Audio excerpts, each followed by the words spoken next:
Disney Plus brings movies, shows, nostalgia, and joy right to your screen. This podcast brings reactions, recaps, discussions, and interviews right to your mouse ears. Scott Murray, Regina Davis, and Nathan Chick are here to enhance your Disney Plus experience and take your Disney fandom to a new level. Welcome to the Disney Plus Streamcast.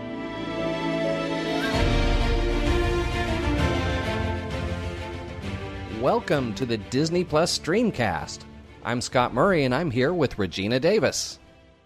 Hello, everybody. It is great to be back from break because we know this was the podcast you were waiting for. It is indeed. For the past 6 months, we've been prepping you for the launch of Disney Plus, and now it's finally here. Today, we get to dive into some Disney Plus programming with some recaps and reactions. So later on in the show, we'll talk about the first episode of Pixar in Real Life, the first 2 episodes of Forky Asks a Question, and Dan Zehr of Coffee with Kenobi will join us to talk about the first 2 episodes of The Mandalorian. But we can't do any of this without our other co-host and newsman. That's right. It's time for Nathan Chick to join us, and that means it's time for News with Nathan.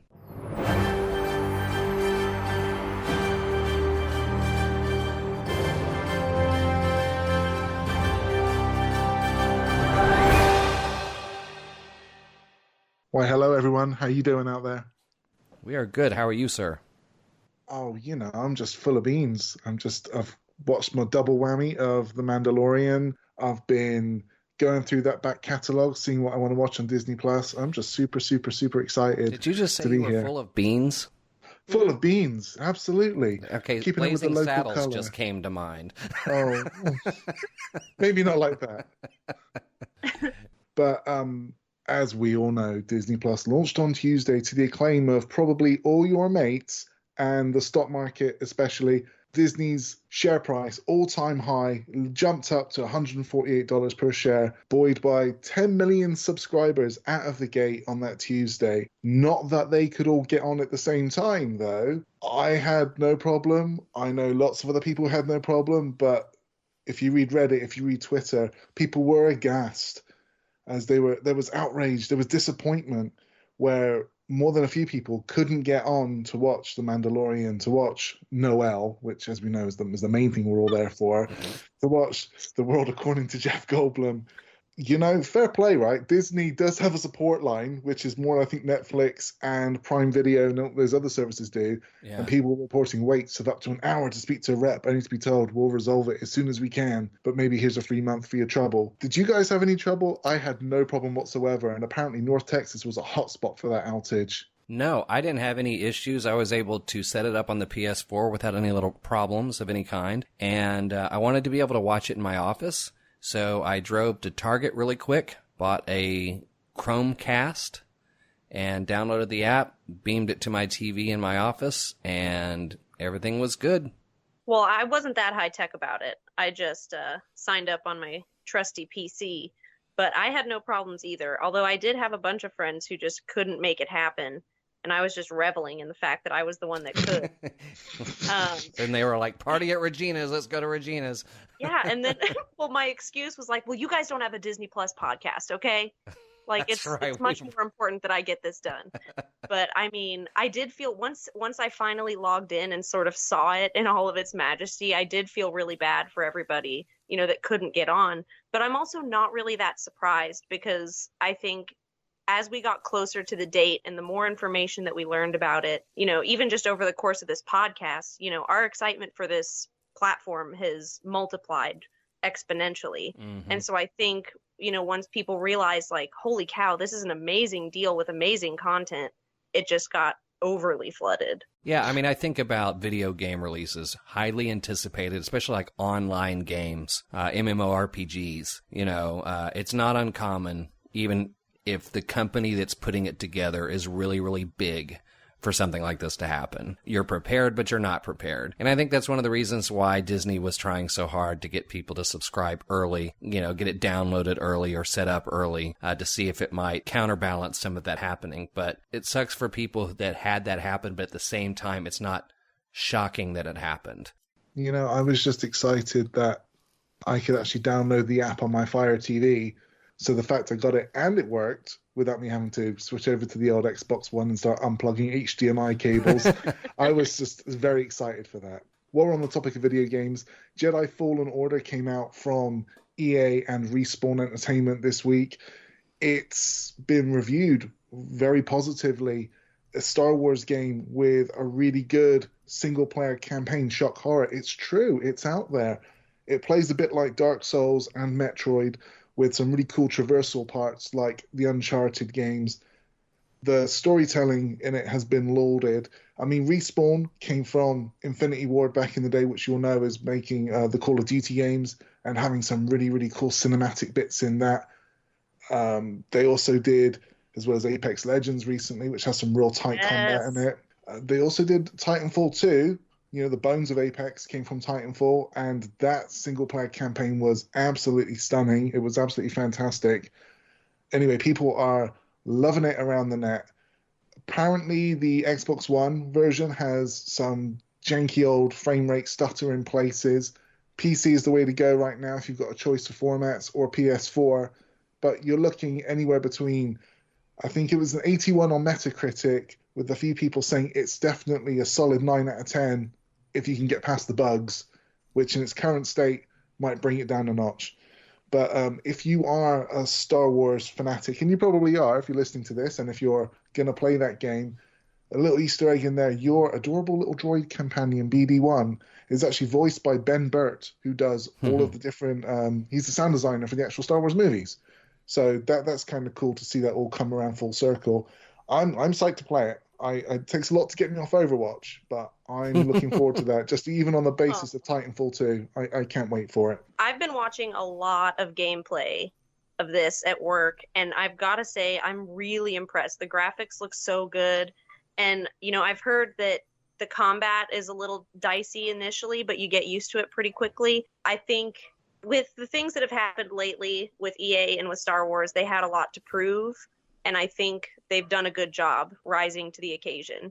And Respawn is just, you know, like you said, doing a lot of really good work right now. And the detail and the time that they put into this game, it really shows. So I think it's a solid purchase for anybody interested. Yeah, I watched the GameSpot video review of it today. It pointed out a lot of the things that Nathan had mentioned regarding the parallels to other games that you might have played that are similar. But I mean, I think that one of the big things that they loved about it was they felt it was one of the best Star Wars titles to date. There was a good balance between, you know, the different abilities you had to use. You had to think strategic. You had to know when to use certain force powers, as well as your lightsaber combat skills. It made you think. It also makes the lead character vulnerable at times, which makes for a better journey. They thought that was really good. But then as you advance and you start getting better powers and you start getting stronger, I think they said it even gets better and better because you really start feeling like you're beginning to harness your powers as you learn and as you evolve. And, you know, you're talking about a Jedi character that is having to live on his own and struggling through some of his own dark times because he survived Order 66. I'm looking forward to it. I like the actor that is playing the lead character. He was in Gotham. He played the Joker character in Gotham. So I'm looking forward to seeing his... I've already seen some, but I'm looking forward to playing that out. I plan on playing it. I'll have to put Overwatch on pause for a little bit too, so... but I plan on checking it out. It'll be fun to kind of have us all play it, come back on the show later and see what everybody thought about the game. Absolutely. And the last thing I have for you today is... Disney announcing release dates for some projects in the not too distant future. There was a few Fox films that finally got release dates. Most notable, I think, is The Kingsman, the prequel to the Kingsman movies. That's got pushed back. It was going to open on February 14th, 2020, and now it's going to open in September 2020, 7 months later. But the bit that's most exciting is they've also set dates for 5 untitled Marvel movies. We're looking at October 7th, 2022, February 17th, 2023, May 5th, 2023, July 28th, 2023, and November 3rd, 2023. So as it stands, if nothing changes on that calendar, that means you can look forward to 4 Marvel Studios movies in 2022 and 4 in 2023, as we've already got Black Panther set for May 6th in 2022, and they'd already reserved February 18th and July 29th in 2022 for some untitled Marvel projects as well. We don't know what they are. There's a whole bunch of things in development that don't have release dates, such as Ant-Man 3 and Guardians of the Galaxy Volume 3, and we just don't know what's going on with Mutants and the Fantastic Four and any of that stuff either. But it's an exciting time to be a fan. Yeah, and to think that, by that time we would have seen a few of the Disney Plus Marvel shows, too, that are tying into all this. Absolutely. Oh my gosh. It is a good feeling, though, knowing, having sort of dates for all this stuff coming up, knowing that the Marvel shows are going to be coming out after, the emotional cost that I paid to watch Infinity War and Endgame and sort of watch that phase come to a close. I'm really excited about the, little breadcrumbs of hope that they're showing us about, we'll get ready to get invested in something else for the next 10 years. I'm pretty excited about it.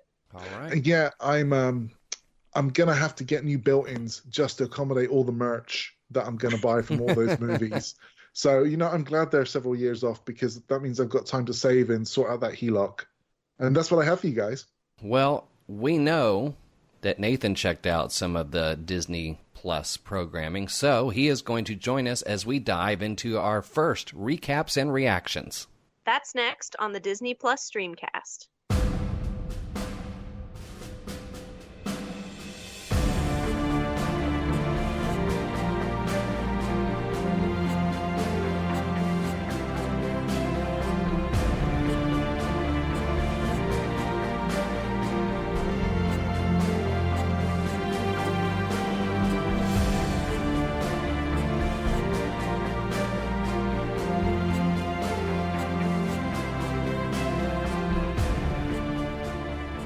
If you're following us on Twitter, be sure to tweet us some of your reactions to Disney Plus, not just the original programs, but also let us know if you watch a classic for the first time.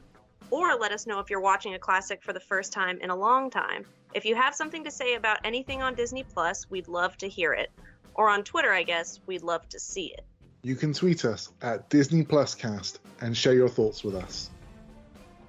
Well, as I mentioned, we've been waiting for this episode of the podcast because it means we can all watch Disney Plus. However, be sure to hang around at the end of the show as we'll be making a big announcement about the podcast. So, we mentioned during Nathan's news segment that we were all able to successfully launch Disney Plus, watch programming. So, what was the first thing? You have it up, you're able to watch something. What was the first thing you watched, Regina? Mandalorian. Nathan? Immediately. Goldblum, actually. Oh, okay. Yes, and we're talking about that next week. So, yeah, I'm very interested to see that. So, I was working from home, and I couldn't watch some of the stuff we've even talked about on this show without Jen. I wanted to watch those things with Jen. But I wanted to have everything set up by the time she got home so we could watch it in case we did run across some of those problems. So I had to test it out. So the first thing I watched was Flight of the Navigator. Oh, lovely. Which I saw in the theaters many eons ago. And I will say it still holds up. It's obviously dated in several ways, but, it's a time travel movie anyway. So it starts in the 70s, gets ported to the 80s, and Johnny Fever's in it. Howard Hessman, and a very, very young Sarah Jessica Parker is also in it. And it's a fun little movie. And Paul Rubens does the voice of the alien robot, and you can totally tell it's him at times because he does some Pee Wee Herman stuff in it. So...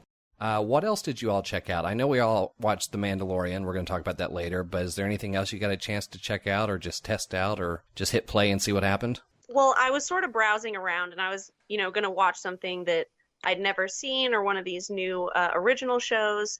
But I ended up clicking on an oldie but a goodie and ended up watching Bedknobs and Broomsticks again because I had not watched that since I was a child.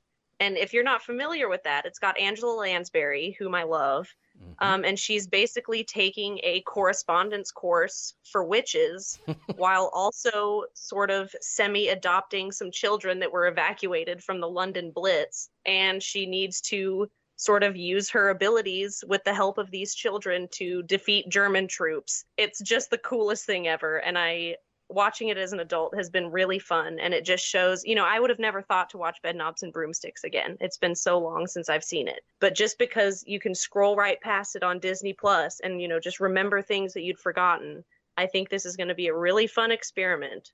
I was sort of paralyzed by the amount of choice I had, for a service that doesn't have a lot of content, allegedly. And, I'm just going to say it. I mean, we're all big shills here for Disney Plus. We love it. That's why we do the podcast. Just to be able to sort of sit there and go through the menus and just go through and just like look at everything. And like when you leave the cursors or the cursor on the menu on like the little channel thing and just to sort of see the little animated bits of the Pixar logo or the Disney logo, I just left it on there for a while and I was just wrapped. I just loved it. Don't get me wrong. I watched the stuff that we were all talking about, Mandalorian, yep, and Forky, of course, and Pixar in Real Life, definitely, Goldblum, all those heavy hitters, but it was just fun just to delve into the menus. And, that browsing experience just felt so smooth. I just really enjoyed it. I know some people have had some issues with the search. Apparently, it's a very exacting search. It doesn't sort of snap to the nearest best guess or anything like that if you get a spelling mistake or something. I didn't find any issues with it. I was just really enjoying the interface and just checking out just the user experience, and I was just a big fan. I was just happy just to see it. I had like a childlike wonder, and that was a good thing. Yeah, I would say that I struggled with this with finding things a little bit, just because there were just layers sometimes that I didn't know were there and what they had unless I had someone tell me. Fortunately, I did, because I think I've mentioned in the show before, one of the things I wanted to watch was some of the old classic 30s, 40s, 50s cartoons that used to be on the original Disney Channel back like in the 80s and 90s. I mentioned wanting to see Goofy's How to Ski cartoon from the 40s, and I couldn't find it originally. And then Jeff McGee, it was so funny, who I obviously known from podcasting, and I have podcasted for many years, and Regina knows Jeff. He mentioned that he was watching some, looking for some old cartoons, and I said I wanted to find Goofy skiing one. He goes, "Oh, well, that was the first one I watched." I said, "Okay, where did you find that?" And he goes, "Well, you have to go to search, and you have to select Disney through the years." And sure enough, I don't know if I'd even looked at that yet or searched for that or found that. I don't know. I didn't remember it. And sure enough, I go there and I click on Disney through the years, and it's broken out. 1930s, 1940s, 1950s, 1960s. And we watched an old cartoon with Donald and his three nephews going golfing, which was really funny. And that was an older one. And there are others there that you can watch. I watched the first episode again of Agent Carter and loved it, and I plan on watching both of those seasons again. I watched two classics, both from my childhood. One, I hate to say this because I do have a special affinity for this one because it was the last movie I saw with my grandmother. And I do have an appreciation for things in the movie, but as an adult, it just, it may be too much of a musical for me now or something. But I tried to watch the original Pete's Dragon again, and it was just kind of tough. But I love what they did back then, what they, incorporating animation with real life all the way back in that time is pretty impressive. And I still love Mickey Rooney, and I still love Elliot.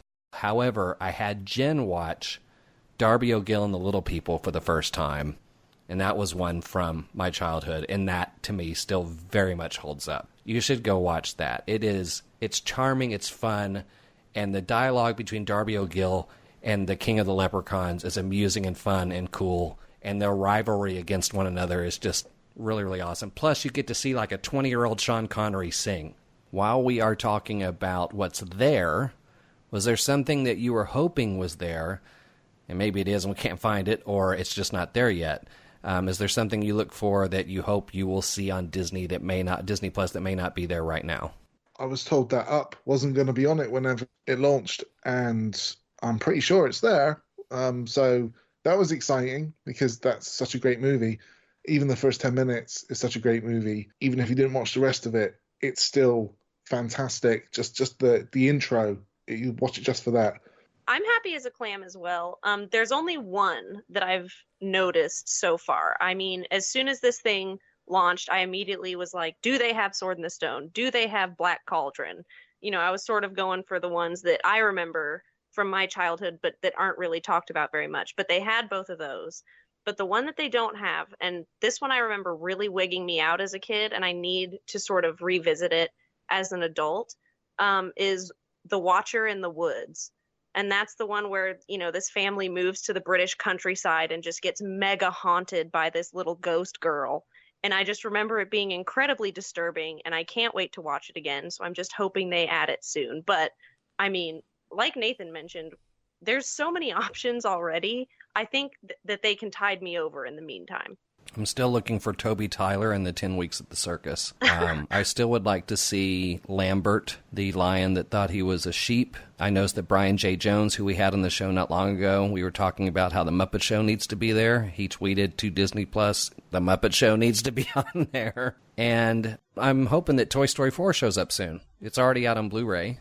The two shows we're going to talk about before we get into our featured discussion are a couple of their original programs on Disney+. The first one is Pixar in Real Life, which I remember seeing the trailer for this when we were on vacation a few weeks ago, and it looks genius. I mean, they basically drop Pixar characters into real life. It's almost like Impractical Jokers or, a reality show where you drop something in front of people and film their reactions. And in this first episode, they put the little control board from Inside Out in a park just to see if people would recognize it, for one, and some people did, and see if it did anything if you started hitting buttons like they did in the little girl's head in Inside Out. And sure enough, they would hit anger, and two people would step in front of the board and start arguing, but then they'd switch it to joy, and then they'd get all excited, and then sadness, and you kind of go from there.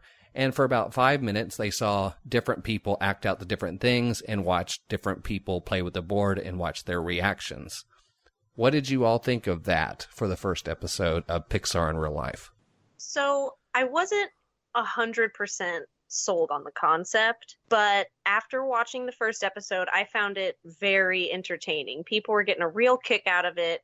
And I noticed myself smiling while I was watching it. And, I guess that's just Disney magic for you.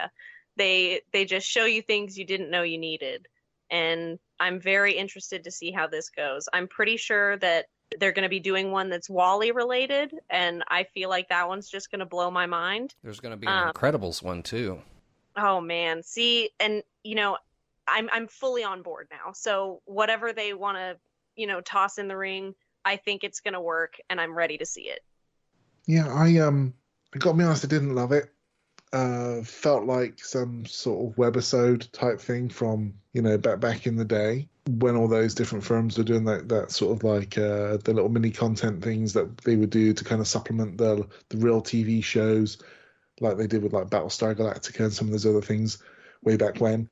As far as like a marketing sort of concept or like a live action thing or what they call it these days, activations, if you do something like that and you're trying to get people involved and just kind of get like some like little pop-up thing happening and just create a little bit of a viral buzz, then that's cool. I don't know that based on that I'd want to watch any more of it than I already saw.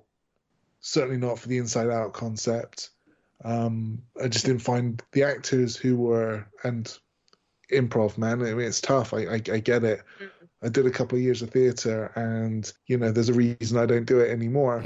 I get the constraints of what they had to do. I just didn't love it. And that's all they had from the editing suite as well. So if that was the best bits, then I can't imagine how much footage they left on the cutting room floor to try and find something that was kind of watchable. So, yeah, I didn't dig it. But as far as the publicity stunt goes, then, yeah, I mean, fair enough. It's cool. I just would rather just hear about it on some sort of Reddit thing rather than have to sort of sit through it and watch it. Thankfully, it was short. So there's that. Yeah, I do know what you mean. I fully expected to hate it completely just because of its format. And the actors that they had sort of doing the emotional representations, I was getting some pretty tangible secondhand embarrassment for them. Absolutely. But my appreciation for it stemmed from how much fun everyone in the park seemed to be having, just sort of immersing themselves in it. I am finished with the in and out concept. I've seen it now. Like, I don't need any more of that, but I'm looking forward to seeing what they do. I feel the same way, because I was trying to figure out what's wrong, what could be fixed. It's a great idea. I mean, if you read that on paper, what they were going to do, you'd think, oh yeah, I have to see how that would go on camera. So I was sitting there thinking, maybe it's an editing thing. Maybe they should have edited a little more where things stayed a little more focused, not so many different people, at the control panel, mixing it with this group or that group. I don't know, because I mentioned the Practical Jokers, because in Practical Jokers, you can think about it, they do a very similar thing in that you have to watch every single one of them do the same stunt. But I don't get bored. And I understand that part of it is because it's, you know the guys and you want to see how they compete. But this is kind of similar. You have different people running the board and you have different actors in front of it. And at first I thought, well, maybe it's just how they edited, because they jumped around a lot. How they edited who's at the board and then what the actors are doing. And there might have been a reason for that. But I do agree with the two of you that I think the acting was part of the issue. And it is challenging because they're watching the little light change at the board so they know they got to shift to sadness or whatever. I don't know. Maybe they needed some people that could be a little more over the top. When you think about how Lewis Black was anger, you really needed to see anger. You really needed to see somebody get Lewis Black mad, when they hit that thing. And that might have been the execution part that might have made it challenging. So I'm in the same boat from the standpoint of, the concept's great, but considering what they had to work with, 5 minutes itself might have been a little too long for what they had. But having said that, I have every intention of wanting to see what happens with Wall-E and The Incredibles and whatever else they do and see if we like those a little better. So going into Forky Asks a Question, both episode 1, where he talks about Friends, or asks about, no, it's actually, he asked about money in episode 1, Friends in episode 2. I read online that this is one of those shows that's absolutely aimed at kids. So the adults may not love it as much as kids do, but I'm still going to watch it and check it out. I thought the first one, the interaction with, the piggy bank character, was cute and short and focused, obviously. I definitely enjoyed the second one about Friends a lot more. And maybe it's the running gag, because by the time that was over, Jen and I were both going, what? No. What? No. Oh, man. And I loved how Forky, every time he would have to say what he thought the coffee mug's name was, he could be saying a normal sentence, but then he'd have to say the name like that. He goes, why aren't you talking? What? No. Because I want you to say something back, or whatever it was. He'd have to say it exactly like that, what? No, every time. So thought the first one was kind of cute, but I definitely laughed a little bit in the second one. I thought they were both really cute. They both made me laugh. I wasn't sure what I was going to think of it. I was going to watch this sort of with the mind of, oh, will the young people that I know enjoy this? And I think they will, but I also thoroughly enjoyed it.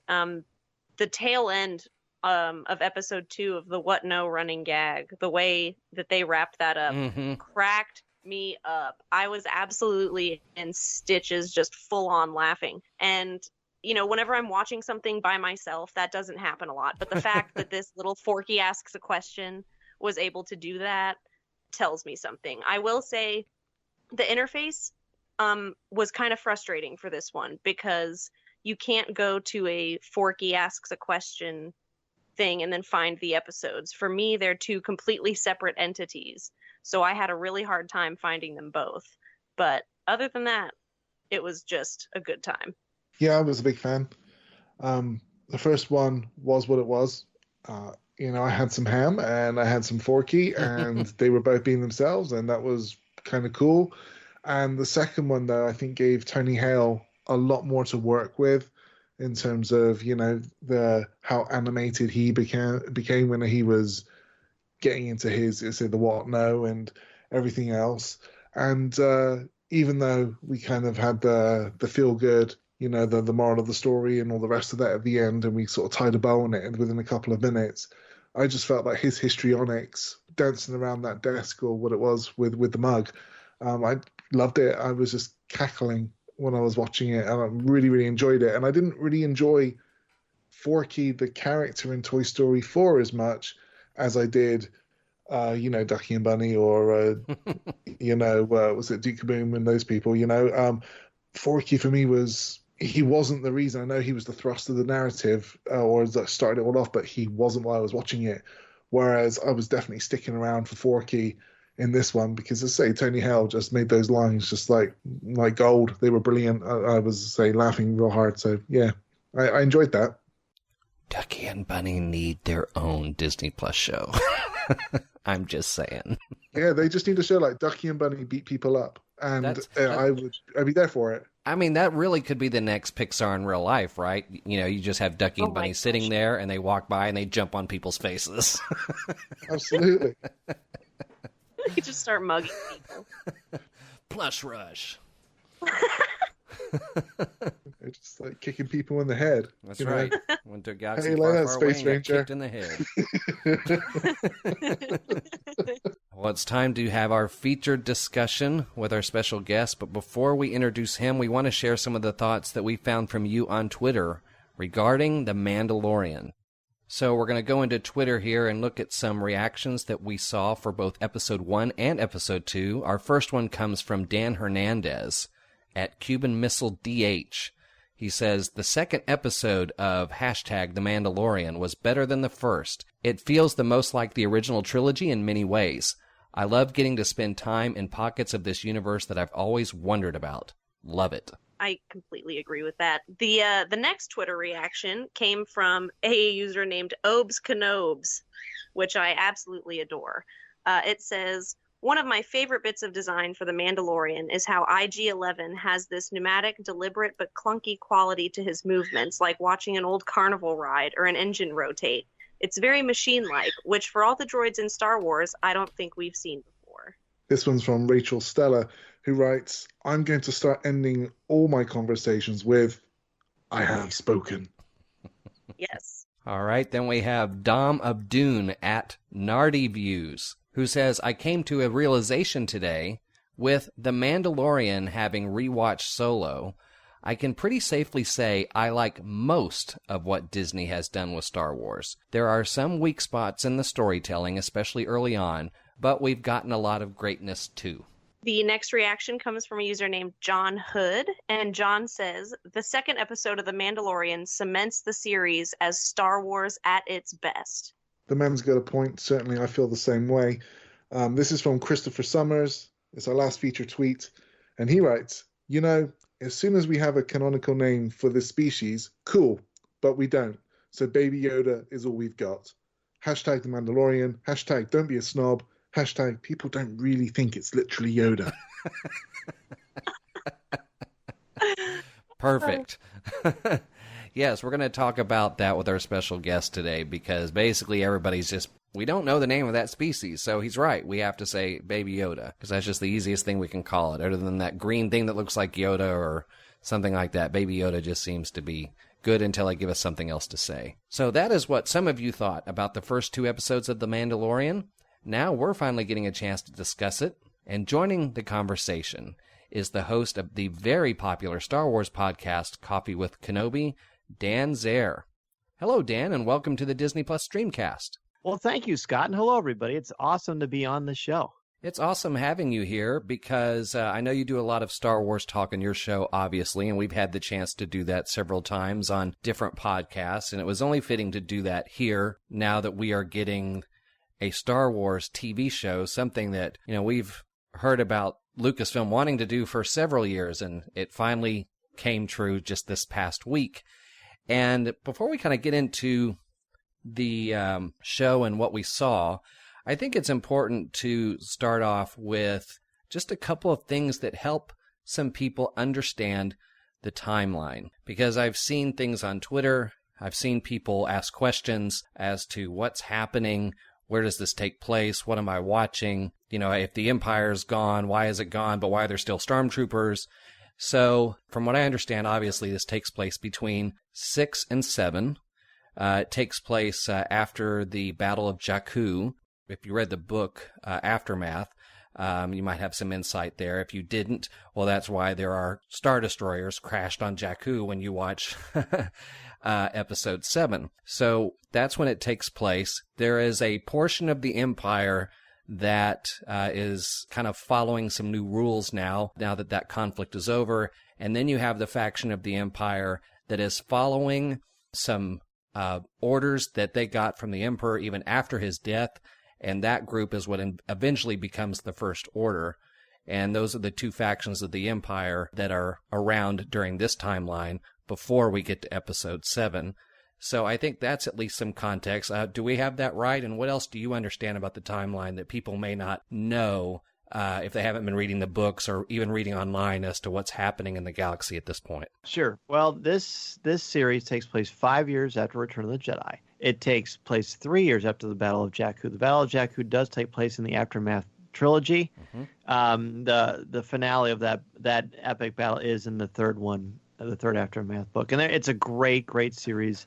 Especially the second one might be my favorite, Life Debt. That's where they go back to Kashyyyk and Solo helps Chewie liberate the Wookiees, and it's incredibly powerful stuff. This is actually 3 years after that Battle of Jakku, and the reason there are still stormtroopers and the Empire still is there is, well, there's a couple reasons. It's not unlike real history. When a battle is over, there are going to be some sects of the enemy or the losers of that particular war that either didn't get the memo, although I don't think that's the case here, right, or they just are so heavily convinced and convicted in their ideologies, in their dogma, as the Emperor would probably say, that they can't surrender because they think they can resurrect things. So it's very realistic historically as far as to the victor go the spoils, but to those that don't win, there are still ladders to climb because they feel like they can get back to where they were. And obviously that's kind of the plan and why the Mandalorian is involved, because he is, or they think, inadvertently going to help them restore some power of their own. Let's just kind of go around and start with the first episode. After you watched it, I mean, what was your general reaction as you kind of immersed yourself in this for the first time? And then what did you think after it was all said and done for Chapter 1? So leading up to the premiere episode, I, of course, was at Celebration in April in Chicago, and I saw basically that entire scene where Werner Herzog's character recruits the Mandalorian. They show that entire sequence along with some other stuff from that first episode.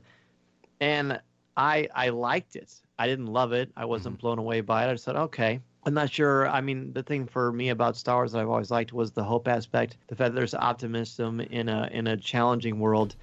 And I wasn't getting a lot of that. And I understood it was a lone gunman and all this kind of stuff. And I was always okay with them never doing a live action Star Wars based on what they were originally planning, because I didn't care about the underworld of Star Wars. I like lightsabers. I like that stuff. So I was always a little reticent.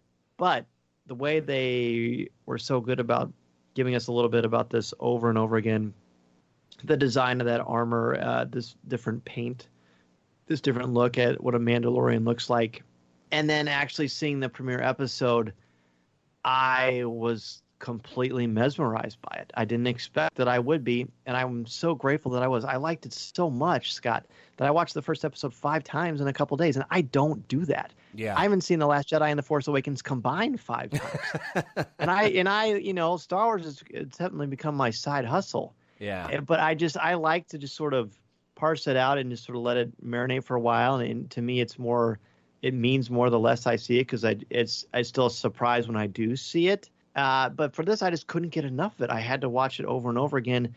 I am a mythology teacher for my day job, and I teach high school seniors. And we watched the premiere episode in class, and I had them write essays about what does this episode show us about heroism? What kind of influences of mythology do you see in this?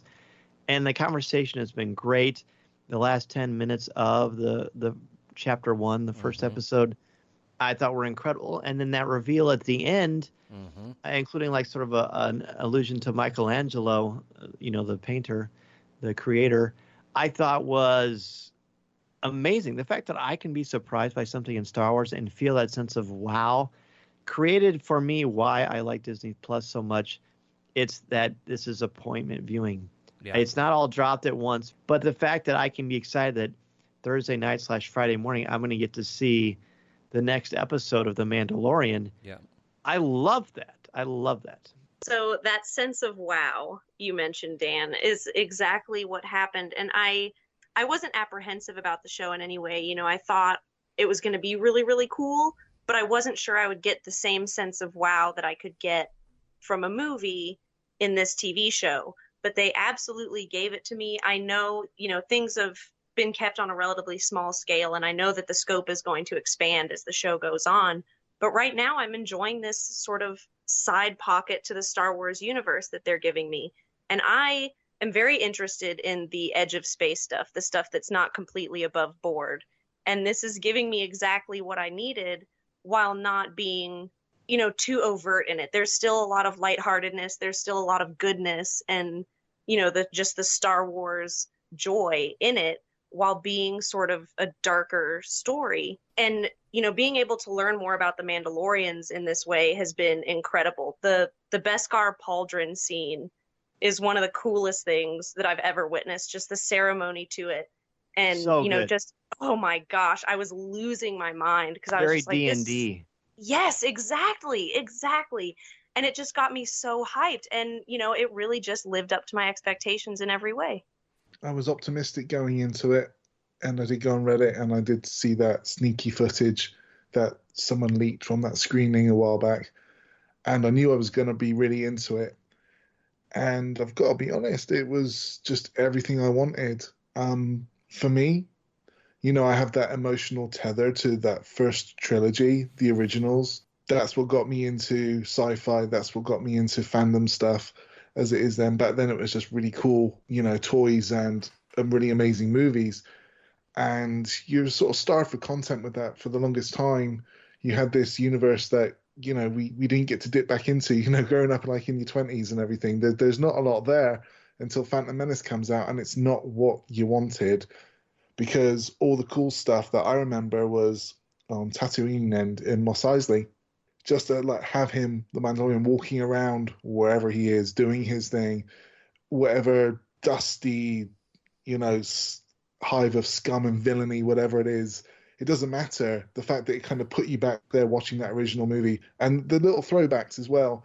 They had, you know, the Gonk droid, the Kowakian monkey lizard on the spit, and the other one in the cage just looking so distraught, and, you know, resigned to his fate. You know, the little antenna thing that comes out the door, like from Return of the Jedi. Yes, that was great. You know, those little like callbacks. I loved it. For me, it was just everything I wanted. It touched all those like emotional points that I really wanted. I just felt so fulfilled watching it. I think when I was initially going into it, my first watch, I was like, man, some of the CGI seems a little bit light. It seems like it's a little bit like there's no weight behind it. Maybe they skimped a little bit on the budget. And then you see, I don't know what we're calling him, the youngling, the baby Yoda. You see how they animated IG-11, and I was like, oh, well, that's where they spent the budget, and it looks brilliant. And I take everything back. It's fantastic, and I'm loving it. I was pretty amped for this after seeing everything that we got to see leading up to it. I found myself a little disengaged in the first half because my mind started to wander a little bit, and that's usually to me a story problem. Because I started wondering, okay, did I watch too much of things and got too hyped for this? You know, because it just felt kind of predictable early on. Okay, he walks into a bar, you know darn good well there's going to be a fight. And you know, they figured we have to start this off with some sort of action sequence. So the moment he walks in the bar, especially since we had seen some of what happens in there in the early teases, and, you know, watching them and trying to listen real close to all the terminology and follow what's happening and what's going on. I was watching, but I wasn't really invested yet. I think it got better in the second half. Although, to your point, Nathan, when you mentioned the CGI, I think that was the other thing that took me out of it. That moment where he tries to get that first speeder that is driven by the droid, that was, right. I mean, that was very, very, very CGI, and it took me out of it for a second, because then I start thinking about that. But once he met Nick Nolte's character, the Ugnaught, I got a little more intrigued about him. And then when they got there and IG-11 showed up, I mean, I think that's when I really got into it a lot more. Maybe I'm a sucker for droids like IG-11 and K2SO, but I just loved IG-11. And I think part of it, too, is because, like you, Nathan, I come from the original trilogy side, and the most we ever got to see IG-88 do is just stand. Right. So to see this thing in battle was just great, and I kept laughing every time he wanted to self-destruct. I mean, to me, that was the quintessential Star Wars droid humor. Every time that little door went open, he would want to self-destruct, and he kept on, don't self-destruct, don't self-destruct. And it was a nice little surprise there at the end, wondering what was in that little container in this. As we read on Twitter, you know, we all have to call him Baby Yoda because we haven't even been told what that species is. So I thought it was like Dan. I thought it was good. I didn't love it, but I thought it was good. But that, Dan, I think is one of the things that really kind of gets you interested in what they have planned here, doesn't it? Because it proves that one of the things, very much like the Marvel shows, that the Star Wars shows can maybe bring some things into the light that we haven't been told or we haven't had a chance to learn about, and that includes whatever species Yoda is. We've only seen, I think, a couple of them referenced in the films. They were both Force sensitive, and obviously this one is too, so we're obviously going to be able to learn some things that up to this point we didn't know anything about or we knew very little about. Right. The fact that we're going to get, it's a nice slow burn. I mean, I too, the first 15 minutes, I was like, oh, okay. But once he gets on that desert planet and meets the Nick Nolte character, and then it just sort of takes off and you become enraptured with the entire piece. But I think this is just, it's working very, very well. I know that last week they did a screening in Hollywood, and they showed the first 3 episodes. They showed them as episodes. They didn't edit it all together. And friends of mine who were at the screening were just telling me that the place went wild anytime there was something with the asset, the Baby Yoda, or there was a Mandalorian action sequence, or the things with the Jawas in the second episode. People were cracking up, and it seems like it's really hitting people on all the levels. When do you want to talk about the second episode? Because I think I've got more to say about the second episode. Yeah, we can. I mean, that was next up, so we can roll right into that one. And yeah, that was definitely one of the things that stood out in that second episode was, you know, the sand crawlers and just that extended interaction with the Jawas beyond them just running around selling droids. We saw them protect their territory and how they're, you know, very much hardcore negotiators as well.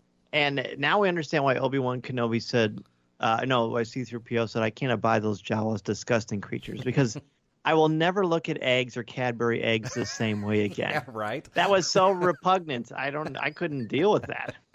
I actually had some major problems with the second episode, but I'll save that for after I hear what everybody else thinks.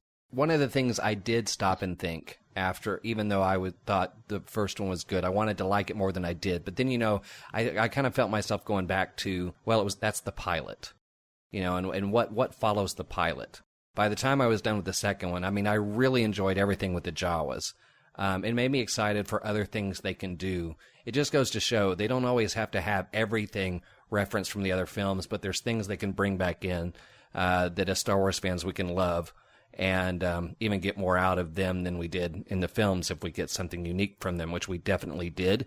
I will say that as the Mandalorian was fighting the creature that he was trying to steal the egg from, I mean, I would like to think, I would think that all of us were thinking at some point in time that the Yoda being was going to intervene with the Force at some point in time, and I thought it had to be he was going to elevate him, and sure enough, that's exactly what happened. But it was still kind of a nice moment, and I found myself liking Nick Nolte's character even more. I just love the interactions and all the things he says. And of course, now Twitter's going crazy with I have spoken as a hashtag and a meme and everything else they can make of it. I think that second one really went a long way into allowing me to get probably a lot closer to where I want to be as far as my enjoyment of the show. You know, I enjoyed the first part with the Transdoshans jumping over the ridge and you see the reflection in his head. And I was reading an interview with Jon Favreau where he said he really wanted to kind of get back to those Lucas influences of the Western samurai sort of thing. And I found that moment just really evocative of some of the tropes you see in those movies. And I really, really liked that. I thought that was great. As for the scrap with the big rhino beast, I didn't do a good job of making him look like the complete badass he's supposed to be. But, there's some plot armor there.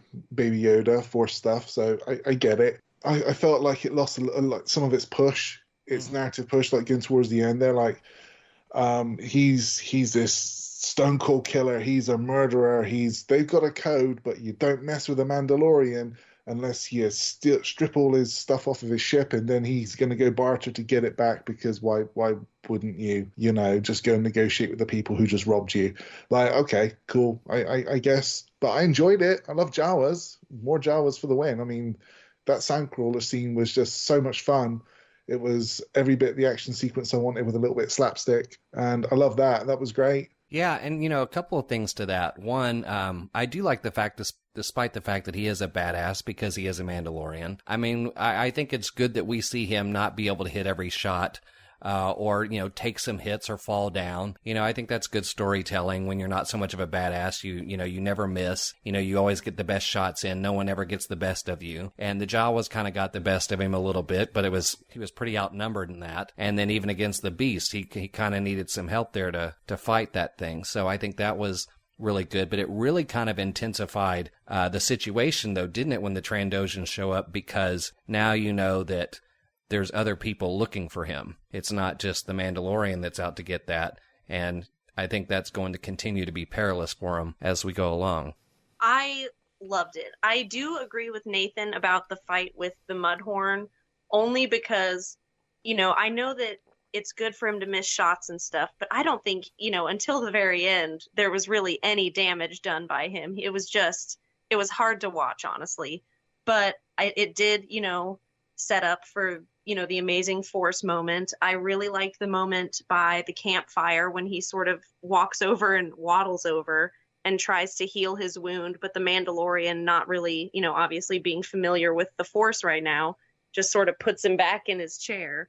Yeah. And thank God for that chair, by the way, or Baby Yoda would be long dead. Yeah, it's clear he can be out in the sunlight. You just don't know if you can feed him after midnight or get him wet yet. Right? I'm so glad somebody mentioned that, because I was thinking the exact same thing, and I just didn't want to be disrespectful. No, it's fine. I said it while we were watching it.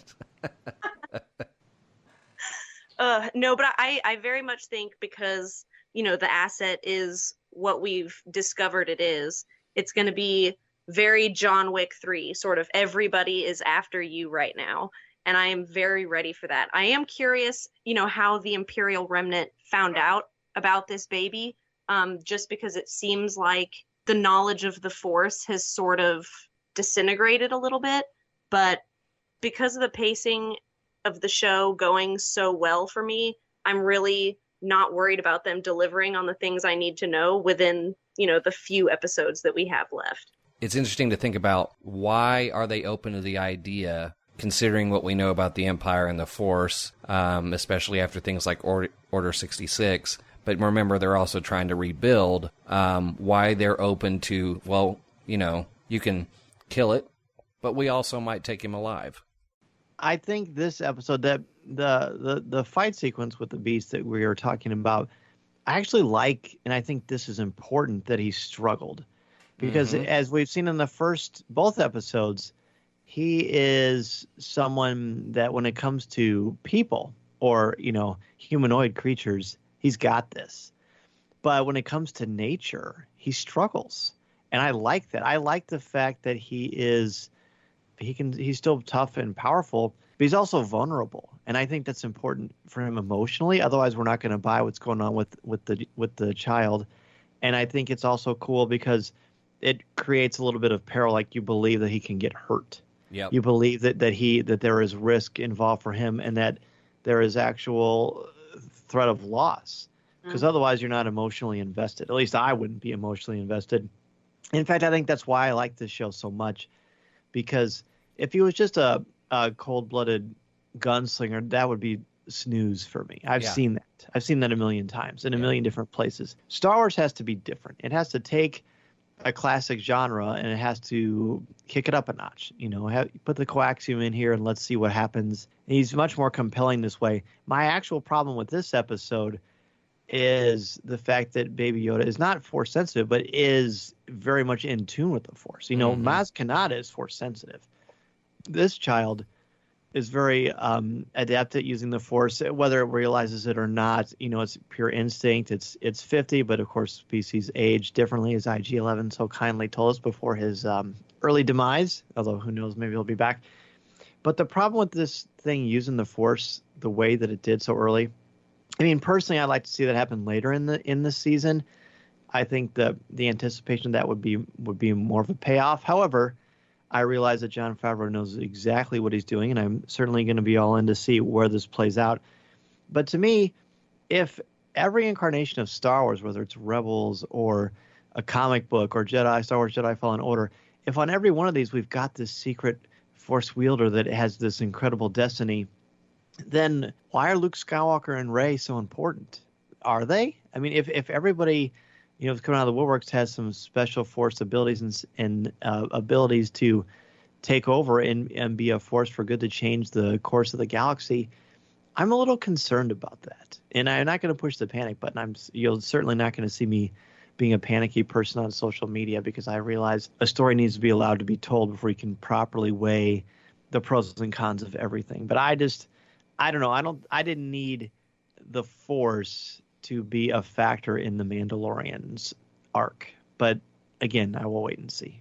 I mean, I think questions like that will be answered, like you're saying regarding what Favreau is setting up. Perhaps the easy answer, and probably not the deepest answer we're going to get, could be just why this thing is so valuable. But the other thing I think about is I'm wondering where the other part of this is, because if you've had the pleasure of listening to Freddie Prinze Jr.'s rant about how Star Wars works and, about balance, I mean, I start thinking about that too as we're introduced to this character as well.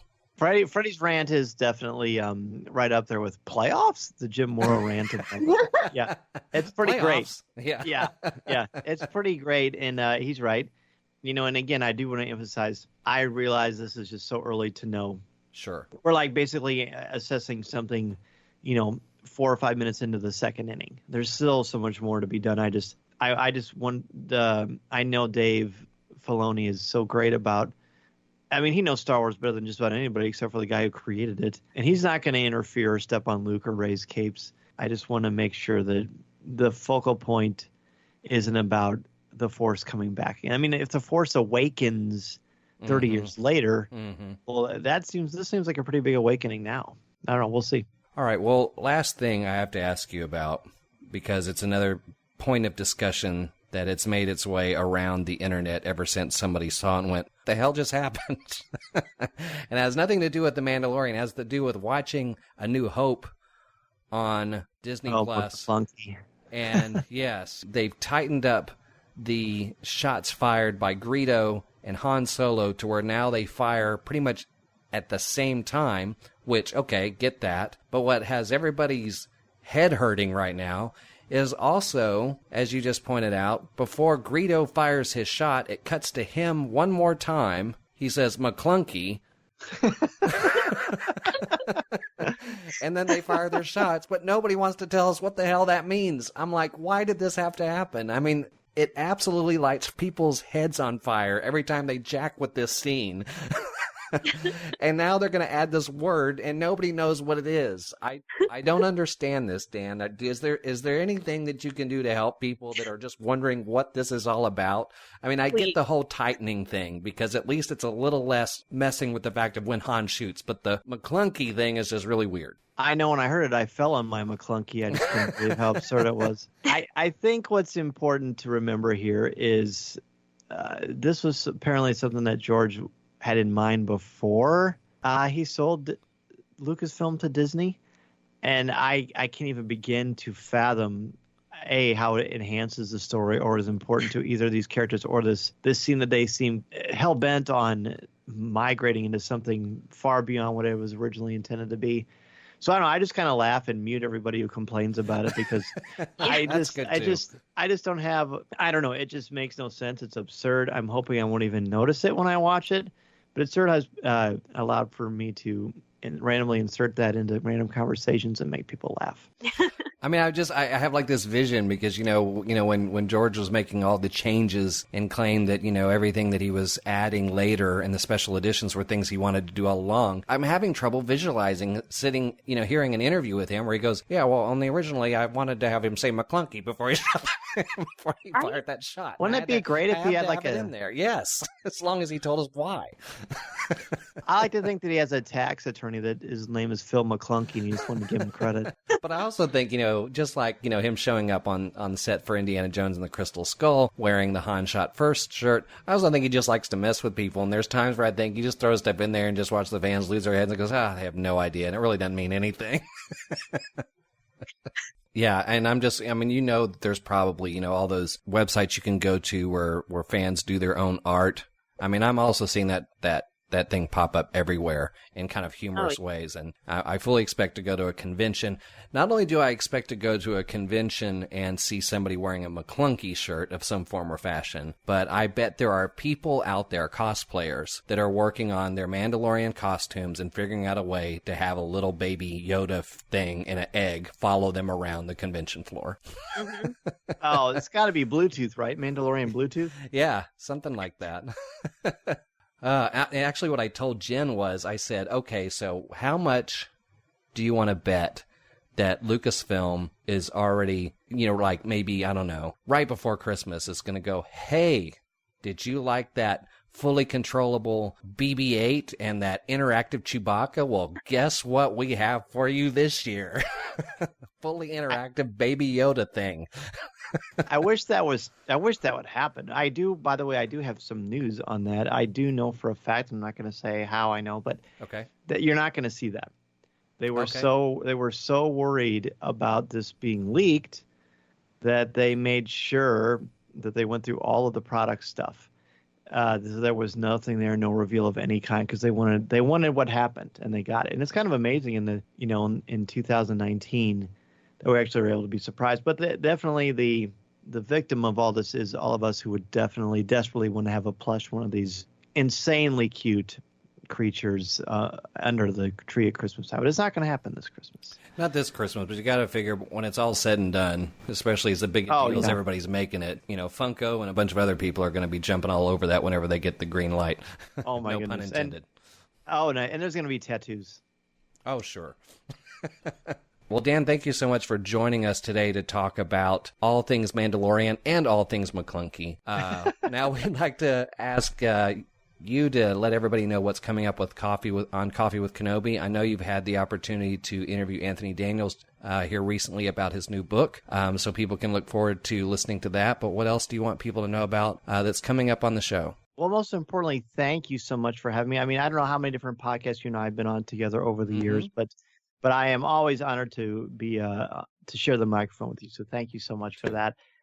As you said, we got to interview Anthony Daniels, which was a glorious thing. I got to spend a half hour with him. To my knowledge, we're the only Star Wars podcast that had him on. So that was definitely a thrill because he was great with his time.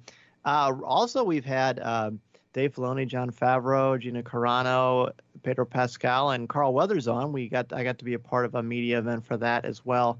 Got to be in some roundtables with them. We've got a lot of cool stuff coming up as we get closer and closer to the rise of Skywalker. So certainly check that. We are a weekly show. We also have a Patreon show that comes out once a week as well. And you can also find me on Looking at Lucasfilm, part of the Jim Hill Media Podcast Network, which is bi-weekly. And I also write for StarWars.com and IGN. Yes. Well, and you're also on Twitter where you share all that stuff as well. Yes, at Mr. Zehr, MRZEHR. Happy to talk Star Wars or McClunkies anytime. Well, on that note, I think that perfectly wraps up today's conversation. We'll definitely want to follow up with you again when we know a lot more about where their story is going. But I'm so glad we got to discuss it a little bit as things get going. Thanks again for being here, and we look forward to seeing what you do next on Coffee with Kenobi and then having you back on this show. Well, thank you, my friend. I very much look forward to that. Absolutely. Well, that wraps up today's episode of the Disney Plus Streamcast, but we promised a big announcement, so I would think we'd want to share that now. We had a discussion earlier this week about what to do with the show now that Disney Plus is live. It made sense before it was out to go every other week as we got ready for it, but now there's just going to be so much to talk about. What's going to happen, Nathan? Oh, what's going to happen? It's the most wonderful thing. We're going weekly! Yep. Woo! That means we can officially say, as we wrap this program today, that we are going to have you join us, not in 2 weeks, but next week for another episode of the Disney Plus Streamcast. Next week's featured discussion will be about The World According to Jeff Goldblum. And in the meantime, you can keep the conversation going on Twitter at Disney Plus Cast. And don't forget to tweet your reactions to what you see on Disney Plus. And those thoughts can be positive or negative. It's not a requirement that you absolutely love everything. Because I don't. But if you do, that's okay too. All right, and don't forget that you can stream or download every episode of the show at DisneyPlusStreamcast.com or your favorite podcast provider. Thank you so much for listening to today's show. We look forward to having you join us next week on the Disney Plus Streamcast. Bye, guys. Bye, everyone. The entertainment, adventure, and magic on Disney Plus never stops. So join us for the next episode of the Disney Plus Streamcast. You can subscribe to the show on podcast providers like iTunes, Stitcher, and Spotify. Search, stream, or download any episode on our website. While you're there, get news updates, watch videos, follow us on social media, and check out the Streamcast Spotlight. Just go to DisneyPlusStreamcast.com. Thank you for listening.